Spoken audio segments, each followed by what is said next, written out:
আবু হুরায়রা বললেন, সিগারুহুম দামিসুল জান্নাহ, ছোট ছোট সন্তানগুলা জান্নাতের প্রজাপতি হয়ে যায়।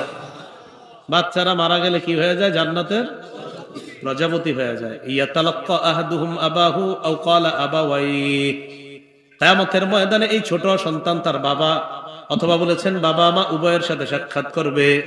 করার পর ফায়াখুযু বিয়াদিহি আও বিসাওবিহি, হাত ধরবে অথবা কাপড় ধরবে।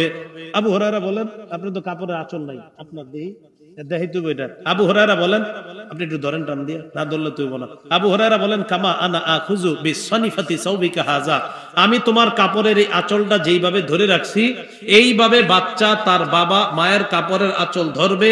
লা ইয়ানতাহি আও ক্বালা লা ইয়াতানাহা হাত্তা ইউদখিলাহুল্লাহু আবাহুল জান্নাহ, জান্নাতে প্রবেশ না করায়া বাবা মায়ের আঁচল ছাড়বে না।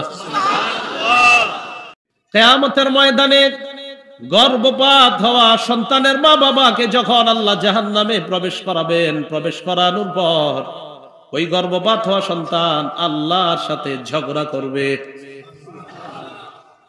আল্লাহকে বলবে, আল্লাহ আমার মা বাবাকে তুমি জাহান্নাম থেকে বের করে জান্নাত দিয়ে দাও। ফায়ুকালু আদখিল আবাওয়াইকাল জান্নাহ, আল্লাহর পক্ষ থেকে বলা হবে তুমি তোমার মা বাবাকে জান্নাতে প্রবেশ করায় দাও। এবার নবী বলেন, ফায়াজুরুহুমা বিসারারিহি, এই গর্ভপাত হওয়া সন্তান মা বাবা দুজনকে নাভি দিয়ে পেঁচিয়ে দৌড়িয়ে জান্নাতের দিকে রওনা করবে। তাহলে মা বাবা দুজনের জন্য আমরা বর্ণনা পেয়ে গেলাম। কারো সন্তান দুনিয়াতে আসার পর 1 বছর 1.5 বছর 2 বছর পানিতে পড়ে মারা গেছে, হয় কিনা এরকম? এই বাবার মারে কি হাদিস দিয়া সান্ত্বনা দিবেন? তিরমিজির 1021 নম্বর হাদিসের বর্ণনা, আবু সিনান রহমতুল্লাহ আলাইহির বর্ণনা। তিনি বলেন, আমার সন্তানকে আমি দাফন করলাম, এদিকে তাকান সবাই, এটা কবর, এটা কবর, এটা কবরের কিনারা, খুব বুঝতে হবে হাদিসটা। আবু সিনান বলেন, এই এলাকার কোন আলেমের সন্তান মারা গেলে অন্য আলেমরা সান্ত্বনা দিতে যায় না? কথার কথা, অবশ্যই যাবে, আলেমরা সান্ত্বনা দিতে যাবে, এটাই সাধারণ বিষয়। আবু সিনান বলেন, দাফানতু ইবনি সিনানান, আমি আমার সন্তান সিনানকে দাফন করলাম। দাফন করার পর ওয়া আবু তালহা আল খাওলানি জালিসুন আলা শাফিরিল কবরি, আরেকজন আলেম আবু তালহা আল খাওলানি কবরের কিনারায় বসা। সন্তান কবর দেওয়ার পর ফালাম্মা আরাদতুল খুরুজ, আমি যখন কবর থেকে বের হওয়ার ইচ্ছা করলাম, আখাযা বিয়াদি, আবু তালহা আমার হাতের মধ্যে ধরলেন, আরেক আলেম আমার হাতে ধরছে। ধরার পর আমাকে বললেন, আফালা উবাশশিরুকা ইয়া আবা সিনান, আবু সিনান আমি কি তোমাকে সুসংবাদ দিব না? আবু সিনান জবাব দিলেন, কুলতু বালা, হ্যাঁ আপনি আমাকে সুসংবাদ দেন। আবু তালহা আল খাওলানি বলেন, হাদদাসানি আদ-দাহহাক ইবনে আব্দুর রহমান ইবনে আরজাবিন আন আবি মুসা আল-আশআরী রাদিয়াল্লাহু তাআলা আনহু قال قال رسول الله সাল্লাল্লাহু আলাইহি ওয়াসাল্লাম, আবু মুসা আশআরীর বর্ণনা, আল্লাহর নবী বলেন, ইযা মাতা ওয়ালাদুল আবদি, কোন বান্দার সন্তান যখন মারা যায়, ক্বালাল্লাহু লিমালাইকাতিহি, আল্লাহ ফেরেশতাদেরকে বলেন, ক্বাবাতুম ওয়ালাদ আবদি, আমার বান্দার সন্তানটা তোমরা ছিনিয়ে আনলা। ফেরেশতারা জবাব দেয়, নাম, হ্যাঁ মাবুদ, আপনার বান্দার সন্তানটা ছিনিয়ে আনলাম।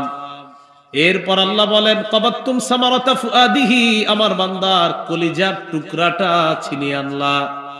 ফেরেশতারা জবাব দেয়, নাম, হ্যাঁ মাবুদ, আপনার বান্দার কলিজার টুকরাটা ছিনিয়ে আনলাম। আল্লাহ বলে, মাযা ইয়াকুলু আবদি, আমার বান্দার সন্তান তোমরা নিয়ে আসলা, আমার বান্দা কি বলে আমি একটু শুনতে চাই। আল্লাহ তো সব জানে।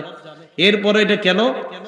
এটার একটা কারণ আছে, কারণটা শেষে বুঝবেন। ফেরেশতারা বলে, আল্লাহ তার সন্তান মারা যাওয়ার পর হামিদাকা ওয়াস্তারজা, আপনার বান্দা আপনার প্রশংসা করেছে আর পড়েছে ইন্না লিল্লাহি ওয়া ইন্না ইলাইহি রাজিউন। প্রথমে প্রশংসা করছে, সমস্ত প্রশংসা আল্লাহ, এরপর পড়ছে ইন্না লিল্লাহি ওয়া ইন্না ইলাইহি রাজিউন, এটা পড়ছে। আল্লাহ বলেন, ইবনু লি আবদি বাইতান ফিল জান্নাহ, আমার বান্দার জন্য জান্নাতে একটা ঘর বানায়া দাও। ওয়াসাম্মুহু বাইতুল হামদি, ঘরের নাম বাইতুল হামদ রেখে দাও। একটা ঘর বানাও জান্নাতে, ঘরের নাম রাখো বাইতুল হামদ। একটা ঘর বানাও, ঘরের নাম রাখো কি বাইতুল হাম।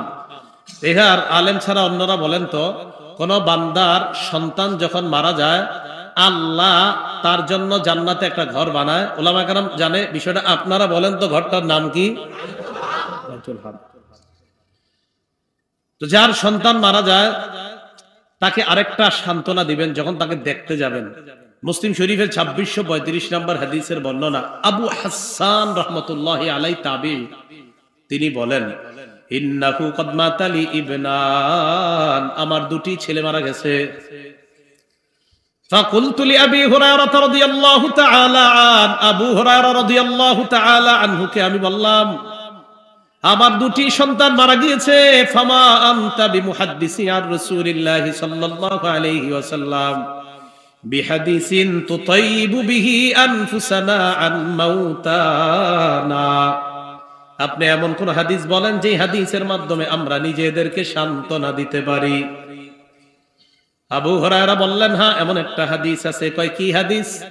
আবু হুরায়রা বললেন, সিগারুহুম দামিসুল জান্নাহ, ছোট ছোট সন্তানগুলা জান্নাতের প্রজাপতি হয়ে যায়। বাচ্চারা মারা গেলে কি হয়ে যায়? জান্নাতের প্রজাপতি হয়ে যায়। ইয়াতালাক্কা আহাদুহুম আবাহু আও ক্বালা আবাওয়াইহি, কিয়ামতের ময়দানে এই ছোট সন্তান তার বাবা অথবা বলেছেন বাবা মা উভয়ের সাথে সাক্ষাৎ করবে। করার পর ফায়াখুযু বিয়াদিহি আও বিসাওবিহি, হাত ধরবে অথবা কাপড় ধরবে। আবু হুরায়রা বলেন, আপনি তো কাপড়ের আঁচল নাই, আপনার দেই দেখাইতে বইটা। আবু হুরায়রা বলেন, আপনি একটু ধরেন টান দিয়ে, না ধরলে তুই বলো। আবু হুরায়রা বলেন, কামা আনা আখুযু বিসনিফাতি সাওবিকা হাযা, আমি তোমার কাপড়ের এই আঁচলটা যেইভাবে ধরে রাখছি এইভাবে বাচ্চা তার বাবা মায়ের কাপড়ের আঁচল ধরবে। লা ইয়ানতাহি আও ক্বালা লা ইয়াতানাহা হাত্তা ইউদখিলাহুল্লাহু আবাহুল জান্নাহ, জান্নাতে প্রবেশ না করায়া বাবা মায়ের আঁচল ছাড়বে না। এই জন্য সন্তান যদি মারা যায় তার মা বাবাকে সান্ত্বনা দেওয়া, এই কথাগুলা বলে। এখন কথা হলো, সন্তান মারা যাওয়ার পর এদেরকে লালন পালন কে করে? এই বাচ্চাগুলারে।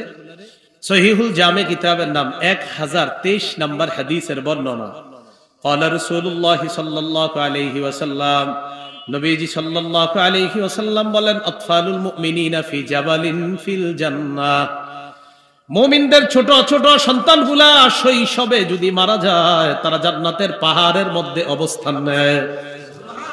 মুমিনদের ছোট সন্তানগুলা কোথায় অবস্থান করে? জান্নাতের পাহাড়ে। ইউকাফিলুহুম ইব্রাহিম ওয়া সারা আলাইহিমাস সালাতু ওয়াস সালাম হাত্তা ইয়ারুদ্দাহুম ইলা আবাইহিম ইয়াউমাল কিয়ামাহ, তাদেরকে ইব্রাহিম নবী এবং সারা লালন পালন করে কিয়ামত পর্যন্ত। কিয়ামতের ময়দানে ইব্রাহিম নবী এবং সারা ওই সন্তানগুলাকে বাবা মায়ের কাছে সুপর্দ করে দেয়। তাহলে লালন পালন করে কে? ইব্রাহিম নবী আর সারা। এই বাচ্চা যাওয়ার পর তাদেরকে দুধ পান করায় কে? বাচ্চা তো মারা গেছে, দুধের বাচ্চা মারা গেছে, তাই দুধ পান করাবে কে? তাকে দুধ পান করানোর জন্য জান্নাতে একজন দুধ পানকারিনী রেডি আছে, যিনি দুগ্ধ দানকারিনী একজন জান্নাতে তৈরি আছে ওই বাচ্চাকে দুধ পান করানোর জন্য। সহিহ বুখারী 1382 নম্বর হাদিসের বর্ণনা, লাম্মা তুওয়াফিয়া ইব্রাহিম রাদিয়াল্লাহু তাআলা আন, নবীর সন্তান ইব্রাহিম রাদিয়াল্লাহু তাআলা আন ছোটবেলায় যখন মারা যায়, ক্বালা রাসূলুল্লাহ সাল্লাল্লাহু আলাইহি ওয়াসাল্লাম, ইন্না লাহু মুরদিআন ফিল জান্নাহ, নবীজি বললেন ইব্রাহিমকে দুধ পান করানোর জন্য একজন দুগ্ধ দানকারিনী জান্নাতে রেডি আছে। তাহলে বাচ্চাকে দুধ পান করানোর জন্য তৈরি আছে। এখন কথা, বাচ্চা যদি বড় হয়, বাচ্চা যদি বেঁচে যায়, তাহলে কি করণীয়?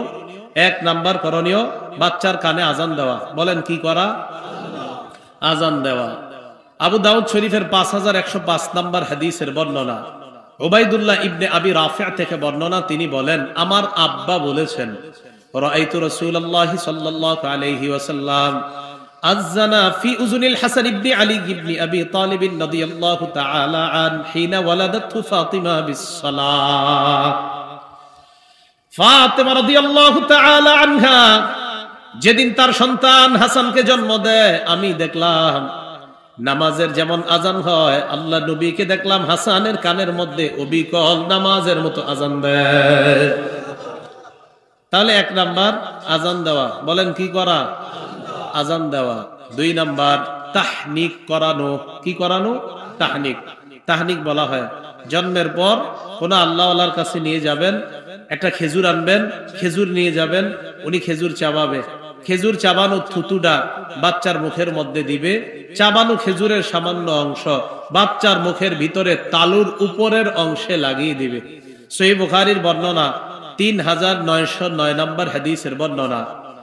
আসমা বিনতে আবি বকর রাদিয়াল্লাহু তাআলা আনহুমার বর্ণনা, তিনি বলেন আন্নাহা হামালাত বিআব্দুল্লাহ ইবনে জুবাইর রাদিয়াল্লাহু তাআলা আন। আসমা রাদিয়াল্লাহু তাআলা আনহা আব্দুল্লাহ ইবনে জুবাইরকে পেটে নিলেন। পেটে নেওয়ার পর তিনি বলেন খরাজতু ওয়া আনা মুতিম্মুন, আমি মদিনায় হিজরত করতে রওনা করলাম এমন অবস্থায় আমি আসন্ন প্রসবা। আসন্ন প্রসবা বলা হয় যে কোনো সময় সন্তান হয়ে যেতে পারে। আমি মদিনায় রওনা করার পর আতাইতুল মাদিনা, আমি মদিনায় পৌঁছলাম। ফানাজালতু বিকুবা, কুবা নামক জায়গায় অবতরণ করলাম। ফাওয়ালাদতুহু, সেখানে আমি আমার সন্তানকে জন্ম দিলাম।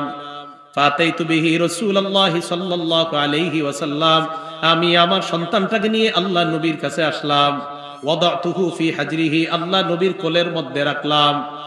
দা বিতামরা, আল্লাহ নবী খেজুর আনলেন, আনার পর ফামাদাগাহা, খেজুরটা নবী চাবাইলেন। সুম্মা তাফালা ফিহি, আব্দুল্লাহ ইবনে জুবাইরের মুখের মধ্যে আল্লাহ নবী থুতু মুবারক লাগায়া দিলেন। আসমা রাদিয়াল্লাহু তাআলা আনহা বলেন ফাকানা আউওয়ালা শাইইন দাখালা জাওফাহু রিকু আব্দুল্লাহ, রিকু রাসূলিল্লাহি সাল্লাল্লাহু আলাইহি ওয়াসাল্লাম। আসমা রাদিয়াল্লাহু তাআলা আনহা বলেন আমার সন্তান আব্দুল্লাহর পেটের মধ্যে দুনিয়ার খাবার সর্বপ্রথম যায় না, আল্লাহ নবীর থুতু মুবারক সর্বপ্রথম যায়। আব্দুল্লাহর পেটে সর্বপ্রথম রাসূলের থুতু মুবারক গিয়েছে, এই কথাটা মনে রাখা। তাহলে থুতু মুবারক সর্বপ্রথম আব্দুল্লাহর পেটে গিয়েছে। মাঝে একটা কথা বলে দেই, ইউটিউবার ভাইয়ারা আগামীকাল থেকে কোনো মাহফিল ভিডিও করবেন না। আমার বারবার নিষেধ করার পরে কেন আমার মাহফিল ভিডিও করেন? হ্যাঁ, এটা বলেন। এটা আমি ইচ্ছা করে আজকে প্রথমে থামাই নাই, এটা বলার জন্য এই অংশটাও ভিডিওতে ছাড়বেন। এই যে বলছি ভিডিও করেন না, আপনাদেরকে আমি যখন না করছি কিশোরগঞ্জের ঘটনার পরে এরপরে কি বলছি ভিডিও করতে? কেন বারবার ভিডিও করতে আসেন? আয়োজকরা শুনে নেন, যারা যারা মাহফিলের আয়োজন করেন, কোথাও যদি ভিডিও থাকে আমি মঞ্চে উঠবো না, আগের কথা। আয়োজক যারা ওরা মাহফিল দেখা যায়, আবরার ভাইয়ের সাথে কোথায় জানি মাহফিল আছে, তো এই মাহফিলে আসবো, যদি দেখি ভিডিও আছে ওখানে উঠা, আমি ওখানে মঞ্চে যাবো না। এই জন্য এটা এখন থেকে আর ভিডিও ম্যানদেরকে কিছু বলবো না। আয়োজকরা যদি কিছু করতে না পারে, বাস কিছু করার নাই, মঞ্চে যাবো না, সোজা হিসাব। কথাটা মাথায় রাখবেন। রাসূলুল্লাহ সাল্লাল্লাহু আলাইহি ওয়াসাল্লাম তার থুতু মুবারক আব্দুল্লাহ ইবনে জুবাইরের পেটের মধ্যে সর্বপ্রথম যায়। বাড়াবাড়ি কোনো জিনিস ভালো না, জেনে যাই দৌড়ে দৌড়ে আপনার পিছিয়ে পিছিয়ে যায়, একদম একটা লিমিট তো আছে। আর এই পর্যন্ত আমি যত বয়ান করছি না, এগুলো যদি সারে আগামী 5 বছর ভিডিও না করলো, ওইগুলো আপনারা দেখে শেষ করতে পারবেন না। এত পরিমাণ বয়ান অলরেডি লোডেড আছে, সারে না, একটু সারবো যেই জায়গা পেছ লাগবে। কোথায় আগের ভিডিও সব? না হইলে ৭৭টা বিষয় নিয়ে আমি এই গত 2 বছর আলোচনা করছি। এগুলা কোথায়? কয়টা বিষয়? ৭৭টা। কোথায় এগুলা? রাসূলুল্লাহ সাল্লাল্লাহু আলাইহি ওয়াসাল্লাম তার থুতু মুবারক আব্দুল্লাহ ইবনে জুবাইরের মুখের মধ্যে দিলেন। আব্দুল্লাহ ইবনে জুবাইর রাদিয়াল্লাহু তাআলা আনহুর মুখের মধ্যে রাসূলুল্লাহ সাল্লাল্লাহু আলাইহি সাল্লামের থুতু সর্বপ্রথম যায়। তাহলে এখান থেকে বুঝলাম তাহনিক করানো। তাহনিক করানো মানে রাসূলুল্লাহ সাল্লাল্লাহু আলাইহি সাল্লামের সুন্নাহ থেকে শিখলাম, কোন আল্লাহর ওলির কাছে যাবেন, সেখানে যাওয়ার পর তিনি খেজুর চাবাবেন, চাবানোর পর থুতু মুখের মধ্যে লাগিয়ে দিবে, এরপর সামান্য একটু খেজুরের অংশ মুখের তালুর মধ্যে লাগিয়ে দিবে। 3 নাম্বার, ওই সন্তান জন্মগ্রহণ করার পর তার জন্য বরকতের দোয়া করা। কিসের দোয়া করা? আবু দাউদ শরীফের বর্ণনা 5106 নম্বর হাদিসের বর্ণনা। আন আয়েশা সিদ্দিকাহ রাদিয়াল্লাহু তাআলা আনহা কানা রাসূলুল্লাহ সাল্লাল্লাহু আলাইহি ওয়াসাল্লাম ইউতা বিসসিবিয়ান ফাদউ লাহুম বিল বারাকা। আম্মা জান আয়েশা সিদ্দিকাহ রাদিয়াল্লাহু তাআলা আনহার বর্ণনা, নবীজির কাছে যখন কোন সন্তান আনা হতো, বাচ্চাদেরকে আনার পর আল্লাহ নবী বরকতের দোয়া করতেন। এই হাদিস থেকে জানলাম আমরাও আমাদের কোলে কোনো বাচ্চাকে নেওয়ার পর বরকতের দোয়া করা, ছবি না তোলা। বাচ্চাদেরকে কোলে নেওয়ার পর ছবি না তোলা, কিসের দোয়া করা বলেন তো? বরকতের দোয়া করা। এই হলো 3 নাম্বার। 4 নাম্বার আকিকা করা। একটা আদর্শ পরিবার গঠনের জন্য এই কাজগুলো অত্যন্ত জরুরি। আকিকা করা 7ম দিনে। নাসাই শরীফের 4220 নাম্বার হাদিসের বর্ণনা। قال رسول الله صلى الله عليه وسلم, নবীজি সাল্লাল্লাহু আলাইহি ওয়াসাল্লাম বলেন, কোন সন্তান যখন জন্মগ্রহণ করে এই সন্তানের পক্ষ থেকে তুজবাহু আনহু ইয়াউমা সাবিহি, 7ম দিনে আকিকা করা। কুল্লু গুলামিন রহিনুন বিআকিকাতিহি, প্রত্যেক গোলাম তার আকিকার সাথে আবদ্ধ। যত সন্তান জন্মগ্রহণ করে সে আকিকার সাথে আবদ্ধ থাকে। তুজবাহু আনহু ইয়াউমা সাবিহি, 7ম দিনে তার পক্ষ থেকে পশু জবাই করা হবে। ওয়ায়ুহলাকু রাসুহু, তার মাথা মুন্ডন করা হবে। ওয়ায়ুসাম্মা, তার নাম রাখা হবে। এক্ষেত্রে একটা কাজ মনে রাখা আমাদের। তিরমিজি শরীফের 1519 নাম্বার হাদিসের বর্ণনা। নবীজি ফাতেমা রাদিয়াল্লাহু তাআলা আনহাকে বললেন, ফাতেমা ইহলিকি রাসা, তোমার সন্তানের মাথার চুল মুন্ডন করবা। করার পর ওয়া তাসাদদাকি বিজিনাতি শারিহি ফিদ্দাতান, তোমার সন্তানের মাথার চুল পরিমাণ ওজন করে এই পরিমাণ রূপা আল্লাহর রাস্তায় সদকা করে দিবা। আলী রাদিয়াল্লাহু তাআলা আনহু বলেন, ফাওয়াজানতুহু, আমি ওজন করলাম। ফাকানা ওয়াজনুহু দিরহামান আও বা'দা দিরহাম, আমি ওজন করার পর দেখলাম ফা হাসানের চুল 1 দিরহাম অথবা অর্ধ দিরহাম পরিমাণ হয়েছে। তাহলে আকিকা করা 7ম দিনে। যদি 7ম দিনে না পারেন 14-21তম দিনে। আল জামিউস সগীর 5681 নাম্বার হাদিসের বর্ণনা। 21তম দিনে। তাহলে আকিকা 7ম দিনে। এটা সম্ভব না হলে 14তম দিনে, এটা সম্ভব না হলে 21তম দিনে। এইভাবে আকিকা করা। আকিকা ছেলের পক্ষ থেকে সমবয়সী 2টি পশু আকিকা করা, বকরি বা খাসি, ছাগল। মেয়ের পক্ষ থেকে একটা। তিরমিজি শরীফের 1513 নাম্বার হাদিসের বর্ণনা। ইউসুফ ইবনে মাহাক থেকে বর্ণনা। তিনি বলেন, আন্নাহুম দাখালু আলা হাফসা বিনতে আব্দুর রহমান, কয়েকজন আলেম হাফসা বিনতে আব্দুর রহমানের কাছে গেলেন। যাওয়ার পর প্রশ্ন করলেন আকিকার ব্যাপারে। প্রশ্ন করার পর হাফসা বিনতে আব্দুর রহমান জবাব দিলেন, আম্মাজান আয়েশা সিদ্দিকা রাদিয়াল্লাহু তাআলা আনহা আমাকে বলেছেন। কি বলেছেন? আন্না রাসূলুল্লাহ সাল্লাল্লাহু আলাইহি ওয়াসাল্লাম আমারাহুম আনিল গুলামি শাতানি মুকাফিআতান, নবীজি ছেলের পক্ষ থেকে সমবয়সী 2টি পশু জবাই করার জন্য, আকিকা দেওয়ার জন্য বলেছেন। ওয়া আনিল জারিয়াতি শাতা, মেয়ের পক্ষ থেকে 1টি আকিকা দেওয়ার জন্য বলেছেন। কেউ যদি ছেলের পক্ষ থেকে 1টি দেয় আদায় হয়ে যাবে, সামর্থ্য যদি কম হয় আপনি 1টা দিলেও হবে। তিরমিজি শরীফের 1514 নাম্বার হাদিসের বর্ণনা। আক্কা রাসূলুল্লাহ সাল্লাল্লাহু আলাইহি ওয়াসাল্লাম আনিল হাসানি বিশাত, রাসূলুল্লাহ সাল্লাল্লাহু আলাইহি ওয়াসাল্লাম হাসান রাদিয়াল্লাহু তাআলা আনহুর পক্ষ থেকে 1টা বকরি আকিকা করেছেন। তাহলে 1টা পশু আকিকা করা, এটাও হাদিস দ্বারা প্রমাণিত। আকিকার গোশত সবাই খাবেন। যেই বাচ্চার আকিকা, ওই বাচ্চাকেও আকিকার গোশত খাওয়াতে পারবেন। আর 7ম দিনে কি খাবে? ফ্রিজের মধ্যে রেখে দিবেন, বড় হইলে খাওয়াই দিবেন। কথার কথা আর কি। ছেলের মেয়ে, তাদের মা বাবা, দাদা দাদি, নানা নানি সবাই খেতে পারবে। এ হলো আকিকা করা। 5 নাম্বার সুন্দর নাম রাখা। ওলামায়ে কেরাম, ইমাম খতিব যারা আছে, তারা একটা বিড়ম্বনার শিকার হয়। কারো সন্তান হইলে ইমাম সাহেবের ফোন দেয় এলাকার, হুজুর একটা আনকমন নাম কোন। এই বেচারায় চিন্তা করে যায়, আনকমন নাম এখন কই পাবো? তো কয় আবু হুরায়রা রাখেন, হুজুর এটা তো ওল্ড। আব্দুল্লাহ রাখেন, ওল্ড। আচ্ছা তাহলে আবু বকর রাখেন, এইটা কমন নাম। ওমর রাখেন, কমন নাম। এই নাম যদি আপনার পছন্দ না হয়, হুজুরে আপনারা বলে দিবেন ছেলের নাম রড রাখেন, মেয়ের নাম সিমেন্ট রাখেন। আনকমন চায় সবাই, কি চায়? এত সুন্দর সুন্দর নাম পছন্দ হয় না। রাসূলুল্লাহ সাল্লাল্লাহু আলাইহি সাল্লাম বলেন, আহাব্বুল আসমাই ইলাল্লাহি আব্দুল্লাহি ওয়া আব্দুর রহমান, আল্লাহর কাছে সবচেয়ে পছন্দনীয় নাম 2টা। বলেন কয়টা? 1 নাম্বার আব্দুল্লাহ, 2 নাম্বার আব্দুর রহমান। ওয়া আসদাকুহা হারিস ওয়া হুমাম, সবচেয়ে সত্যনিষ্ঠ নাম দুইটা, এক নাম্বার হারিস, দুই নাম্বার হুমাম। ওয়া আকবাহুহা হারব ওয়া মুররা, সবচেয়ে ঘৃণিত নাম দুইটা, একটা হলো হারব আর একটা মুররা।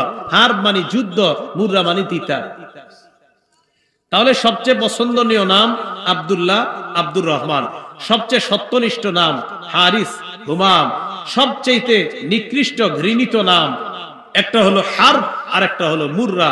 হারব যুদ্ধ, মুররা তিতা ইত্যাদি। যাই হোক, তো রাসূলুল্লাহ সাল্লাল্লাহু আলাইহি সাল্লাম বলে দিলেন যে নাম রাখা সুন্দর নাম। আব্দুল্লাহ ইবনে আব্বাস রাদিয়াল্লাহু তাআলা আনহুমার বর্ণনা, আল বাইহাকি শুআবুল ঈমান 11 নম্বর খণ্ড 133 নম্বর পৃষ্ঠা।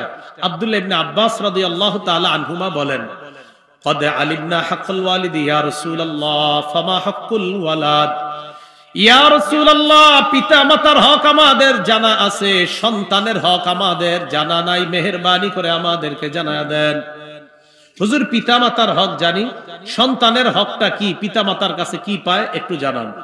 নবীজি বললেন, আইয়ুহসিনা ইসমা, সন্তানের সুন্দর একটা নাম রাখা। এটা সন্তান বাবার কাছে পাও না। কিছু নাম আছে এগুলা রাখা নিষেধ করছেন। ক্বালা রাসূলুল্লাহ সাল্লাল্লাহু আলাইহি ওয়াসাল্লাম, লা তুসাম্মিয়ান্না গুলামাকা ইয়াসারা ওয়ালা রাবাহা ওয়ালা নাজাহান ওয়ালা আফলাহা।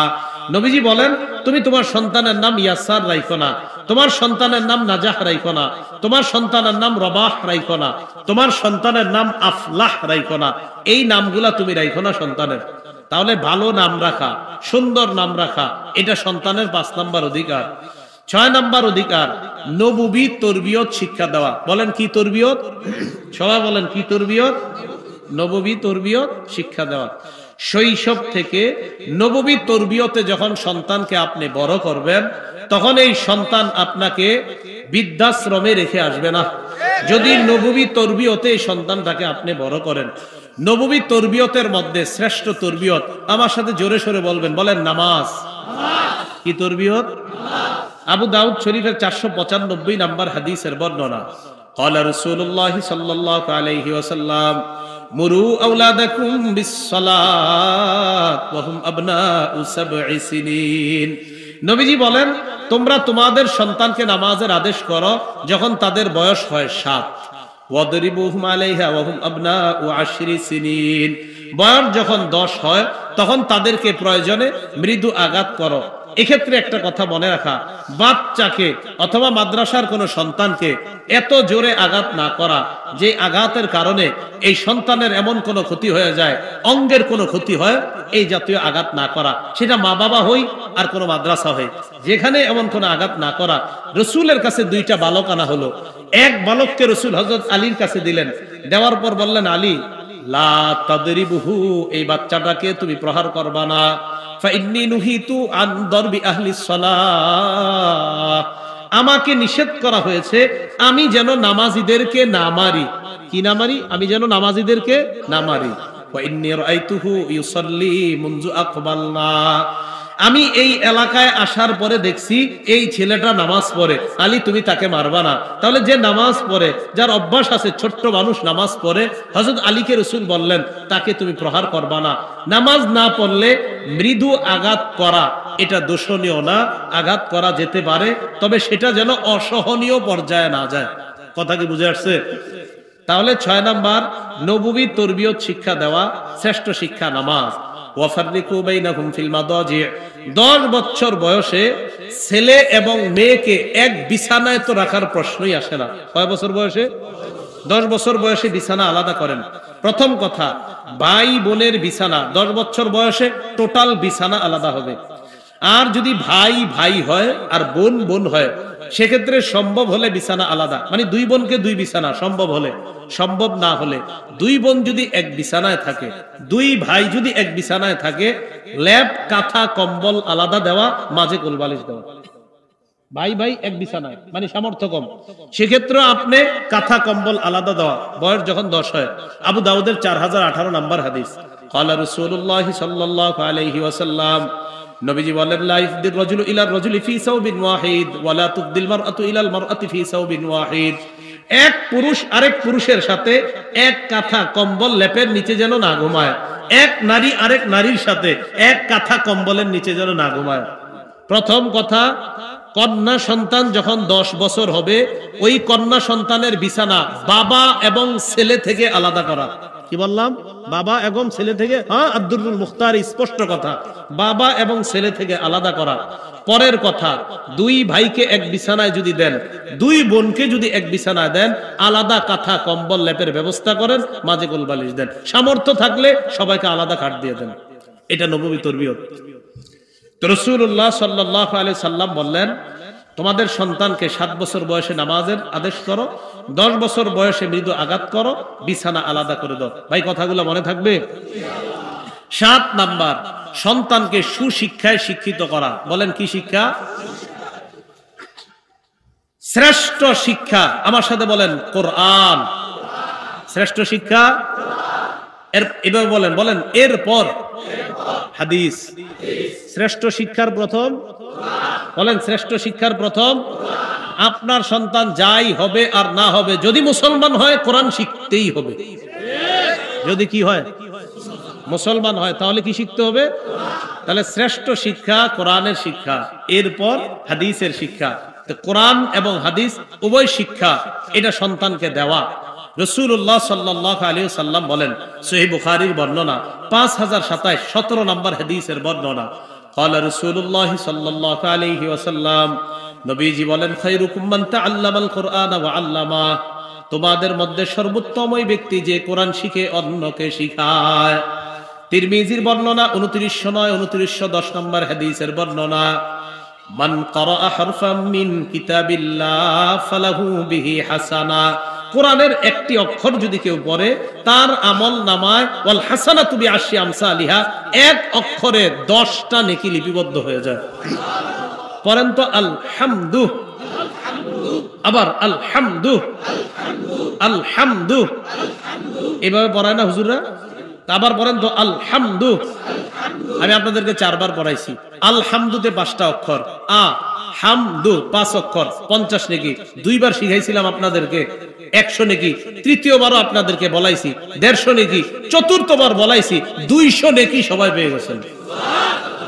এই জন্য বয়স্ক শিক্ষায় গিয়ে যখন ওস্তাদ আপনারে পড়ায়, হামজা লাম জবর আল, হামিম জবর হাম, দাল পেশ দু, আল হামদু, এই যতবার পড়তেছেন এই 5টা অক্ষর যতবার, অনেকে কয় হুজুর কোরআন পারি না, শিখতে থাকেন, শিখতে থাকেন।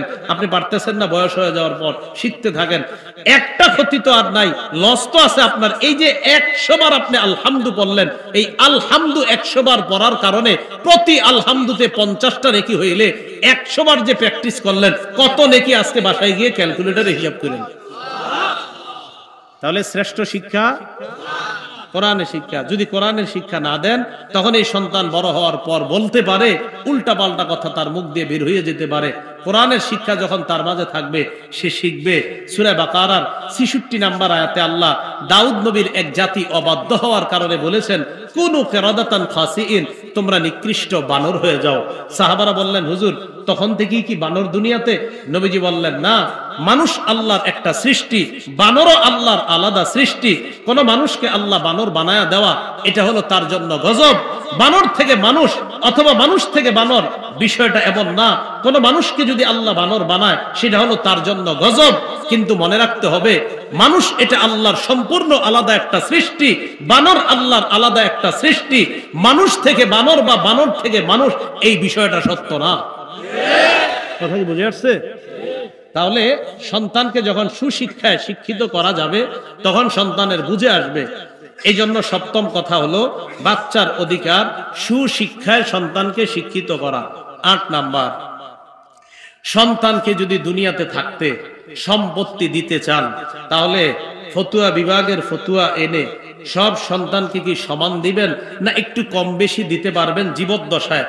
কম বেশি যদি দিতে চান, ফতুয়া বিভাগের ফতুয়া আনবেন। কেন আপনি কম দিবেন, এটার কারণ জানাতে হবে। জীবদ্দশায় সম্পদ দেওয়ার মূল নিয়ম হলো সমানভাবে সবাইকে দেওয়া। যদি জীবদ্দশায় দিতে চান, 4 দোকান 4 সন্তান, বাস 4 দোকান 4 সন্তানকে দিয়ে দেওয়া, এটা হলো সমান বন্টন। হ্যাঁ, কোন সন্তানকে আপনি 2টা দিয়ে দিবেন, কথার কথা। কেন দিবেন, এটা একটা ফতুয়া বিভাগ থেকে ফতুয়া আনবেন যে হুজুর এই কারণে। কথার কথা, আপনার 2 ছেলে, বড় ছেলে খুব ভালো, ছোটটা খুব গাঞ্জা খায়। কি খায়? গাঁজা খায়। এখন আপনি জানেন যে ওরে যদি সম্পদ দিয়ে গাঁজা খেয়েই সব সম্পদ শেষ করবে। এখন ফতুয়া বিভাগে ফতুয়া আনবেন, আমার বড় ছেলেটা মাশাআল্লাহ খুব ভালো, ছোট ছেলেটা এই সমস্যা, তো এই কারণে আমি কি ওকে সম্পত্তি এরকম দিব বা একটু কম দিব বা বেশি দেওয়ার এই ক্ষেত্র বিশেষ করতে পারবো কিনা, এটা মুফতি সাহেবদের থেকে লিখিত ফতুয়া আনবেন। কিন্তু প্রথম কথা হলো জীবদ্দশায় নিয়ম হলো সমানভাবে দেওয়া। মুসলিম শরীফের বর্ণনা 1623 নম্বর হাদিসের বর্ণনা। এই হাদিসের মধ্যে আসছে রাসূলের সাহাবী নু'মান রাদিয়াল্লাহু তাআলা আন, বাপের নাম মানে নু'মান রাদিয়াল্লাহু তাআলা আনহুর আব্বার নাম বশীর রাদিয়াল্লাহু তাআলা আন। নু'মান ইবনে বশীর রাদিয়াল্লাহু তাআলা আনহু বলেন, আমার আব্বা আমারে কিছু সম্পদ দিছে, যা আমার অন্যান্য যারা আমার ভাই বোন আছে তাদেরকে আব্বা এরকম দেয় নাই, আমারে আলাদা একটু বেশি দিছে। দেওয়ার পর ইনতালাকা বি আবি ইয়াহমিলুনি ইলা রাসূলিল্লাহি সাল্লাল্লাহু আলাইহি ওয়াসাল্লাম, আমার আব্বা আমাকে নবীজির কাছে নিয়ে গেলেন। নবীজির কাছে নেওয়ার পর আল্লাহ নবীকে বললেন, ইয়া রাসূলুল্লাহ ইশহাদ আন্নী ক্বাদ নাহালতু নুমান কাযা ওয়া কাযা বিমালি। ইয়া রাসূলুল্লাহ আপনি সাক্ষী থাকেন, আমি আমার সন্তান নুমানকে আমার অমুক অমুক সম্পদটা দিয়ে দিলাম।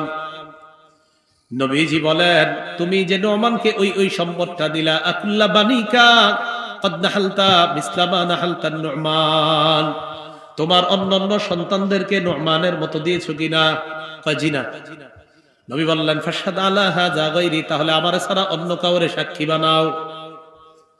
হুজুর আপনি সাক্ষী থাকেন, আমি নুমানকে ওই সম্পদটা দিছি, আপনি সাক্ষী থাকেন। নবীজি বললেন, সব সন্তানদেরকে সমান দিছো? কয় না। তা আমি ছাড়া অন্য কাউরে সাক্ষী বানাও। নবীজি বললেন, আয়া সুররুকা ইয়াকুনু ইলাইকা ফিল বিররি সাওয়া, তোমার কি এটা আনন্দ দেয় যে সম্পত্তি বন্টন করার ক্ষেত্রে তোমাকে কি এই বিষয়টা আনন্দিত করে যে তোমার সব সন্তান তোমার প্রতি সমানভাবে ভালো আচরণ করুক, এটা কি তুমি চাও? কয় জি আমি চাই। তাহলে যদি এই আচরণ সবার কাছ থেকে চাও, তো সম্পদ কেন কম দিবা? সবার কাছ থেকে যদি সমানভাবে আচরণ চাও, তাহলে সম্পদ কেন তুমি কম দিবা? বাকি আবারও বলছি, কম দেওয়া যাবে কিনা এটা লিখিত ফতোয়া লাগবে, কারণ জানাবেন এই কারণ। জীবদ্দশায় মূল নিয়ম হলো সমানভাবে সম্পদ দেওয়া। এই গেল 8 নাম্বার কথা। 9 নাম্বার, সন্তান যদি বিয়ের বয়স হয় তাকে বিয়ে করায়া দেওয়া। বিয়ের বয়স হলে কি করায়া দেওয়া? বিয়ে করায়া দেওয়া। বাইহাকি শুআবুল ঈমান 11 নাম্বার খণ্ড 137 নাম্বার পৃষ্ঠা। আব্দুল্লাহ ইবনে আব্বাস রাদিয়াল্লাহু তাআলা আনহুমার বর্ণনা, নবীজি বলেন, কোন সন্তান যখন বালেগ হয় ফাল্লিজাওয়িজহু, তার বাবা যেন তাকে বিয়ে করায় দেয়। ওয়া ইন বালাগা ওয়া লাম ইউজাওয়িজ, বালেগ হওয়ার পর যদি বাবা বিয়ে না করায়, ফা ইন্নামা ইসমুহু আলা আবি, তাহলে ওই সন্তানের গুনাহ বাবার উপর যাবে। কোন সন্তান বালেগ হইছে, বালেগ হওয়ার পর যদি গুনাহ করে বাবা বিয়ে না করায়, তাহলে এই সন্তানের গুনাহের অংশ বাবার কাঁধেও যাবে। এখন কথা, হুজুর আমার তো সামর্থ্য কম, সন্তানটা আমি বিয়ে একটু পরে করাই। কিন্তু সন্তান যদি গুনাহ করে সামর্থ্য কমের কারণে, ও তো গুনাহ করতেছে, কেন গুনাহ করে? আপনি যে ওর একটা মোবাইল কিনে দিয়েছেন 25-30 হাজার 35,000 টাকা দিয়ে, এটা গুনাহ করে তো সে 20,000 টাকা দিয়ে তো বিয়ে করায় ফেলতে পারতেন, সেখানে 35,000 টাকা দেবেন মোবাইল দিয়েছেন। 35 খরচ করলে তো সুন্দর একদম ভালো ঘরের মেয়ে একটা আনতে পারতেন। তা আপনি এত দামি একটা মোবাইল দিয়ে না দিয়ে আপনার বিয়ে করাইতেন। এখন কথা হলো, হুজুর আমার সামর্থ্য কম, আমি বিয়ে করাবো না। তাহলে রোজা রাখান। কি রাখান? রোজা রাখান। বলেন আমার সাথে, হয়তো বিয়ে, বলেন, নয়তো রোজা। গুনাহ করা যাবে না। তাহলে সন্তান বালেগ হওয়ার পর হয়তো বিয়ে, সামর্থ্য যদি থাকে বিয়ে, সামর্থ্য না থাকলে রোজা, সামর্থ্য থাকলে বিয়ে, সামর্থ্য না থাকলে রোজা। নবীজি বলেছেন, ইয়া মাশারাশ শাবাব, হে যুবকরা, মানিস্তাতা মিনকুমুল বাআ, তোমাদের মাঝে যদি কেউ সামর্থ্যবান হও, ফালইয়াতাজাওয়াজ, সে যেন বিয়ে করে। যদি কারো ভরণ পোষণের সামর্থ্য থাকে, সে যেন বিয়ে করে। ফাইন্নাহু আগাদ্দু লিল বাসর, কারণ এই বিয়ে তার নজরকে অবদমিত রাখে, নজর নিচে রাখে। ও আহসানু লিল ফার, লজ্জাস্থানকে হেফাজত করে। তাহলে বিয়ে নজর নিজে রাখে আর বিয়ে লজ্জাস্থানকে হেফাজত করে। আর যদি বিয়ে করার সামর্থ্য না রাখে, তাহলে রোজা রাখবে। কি রাখবে? তাহলে বলেন, সামর্থ্য থাকলে, না থাকলে, আবার সামর্থ্য থাকলে, না থাকলে গুনাহ করা যাবে না। কথা বুঝে আসছে সবার? তাহলে 9 নাম্বার, সন্তান যদি বালেগ হয় বিয়ে করায় দেওয়া। 10 নাম্বার, বিয়ের ক্ষেত্রে সন্তানের মতামতকেও আমলে নেওয়া, তার মতামত শোনা। আপনি একটা মেয়ের দেখার জন্য পাঠাইছেন আপনার বিবিরে আর মেয়েরে, আপনার মেয়ের আর কি, ছেলের বিবি দেখবে আপনার বিবি আর আপনার মেয়ে। আপনি তো দেখা যায় যে নেই ছেলে বিয়ে করানোর আগে শ্বশুরের জন্য পুত্র বধূকে, আবার বলছি, শ্বশুরের জন্য বালেগা হুব পুত্র বধূকে বিয়ের আগে দেখা জায়েজ নাই। কি বললাম? শ্বশুরের জন্য বালেগা হুব পুত্র বধূ বললাম, বালেগা, না বালেগা হইতে পারে বিবি, এই জন্য বললাম বালেগা। বালেগা মেয়ের যদি আপনার ছেলের বিবি আনবেন, বিবি বানিয়ে আনবেন, কিন্তু আপনার ছেলে এখনো বিয়ে করে নাই, বিয়ের আগে এই মেয়েকে দেখা আপনি শ্বশুরের জন্য জায়েজ নাই। কেন বিয়ে কি আপনি করবেন? তো আপনি কি লেগে দেখবেন? তাহলে বিয়ের আগে না, এটা যেই কোনো ভাবে, এভাবে সেভাবে কোনোভাবে জায়েজ নাই, কোনোভাবে কি নাই, জায়েজ নাই। একটু ছবিটা এরকম না, কোনোভাবেই জায়েজ নেই। কি আশ্চর্যের কথা! বিয়ের আগে মেয়ের তার দুলাভাই 14 গোষ্ঠী খালু টালু যা আছে সব দেখে। বিয়ে কি এই ছেলে যারা আছেন, আপনি আপনার দুলাভাইরও দেখান মেয়ের ছবি, আপনার খালুরে দেখান, আপনার মামারে দেখান। কেন? আপনার খালু মামা এদের কাছে বিয়ে দিবেন? তো বিয়ের আগে কেন দেখান এদেরকে? বিয়ে তো আপনি করবেন, লজ্জা শরম থাকা উচিত। আপনার বউ মানুষের দেখায় বেড়াচ্ছেন।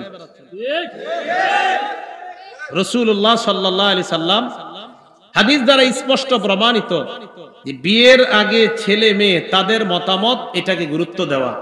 নবীজির যুগে এক ঘটনা ঘটে গেছে। এক মেয়েরে তার আব্বা চাচাতো ভাইয়ের সাথে জোর করে বিয়ে দিয়ে দিয়েছে। মুসনাদে আহমদ 6 নম্বর খণ্ড 316 নম্বর পৃষ্ঠায় বর্ণনা আসছে। এক মেয়ে আম্মাজান আয়েশা সিদ্দিকার কাছে আসছে। আসার পর আম্মাজান আয়েশা সিদ্দিকাকে বললেন, আম্মাজান, ইন্না আবি জাওয়াজানি মিন ইবনি আখি ওয়া আনা কারিহা। আম্মাজান, আমার আব্বা আমার অমতে আমাকে জোর করে চাচাতো ভাইয়ের সাথে বিয়ে দিয়ে দিছে। এই জাতীয় ঘটনা এই যুগে ঘটে কিনা? আম্মাজান আয়েশা সিদ্দিকা বললেন, ইজলিসি হাত্তা ইয়াতিয়া রাসূলুল্লাহ, বসো, নবীজি আসুক, নবীজির কাছে মাসালা জিজ্ঞাসা করব, এরপর তুমি মাসালা জানবা।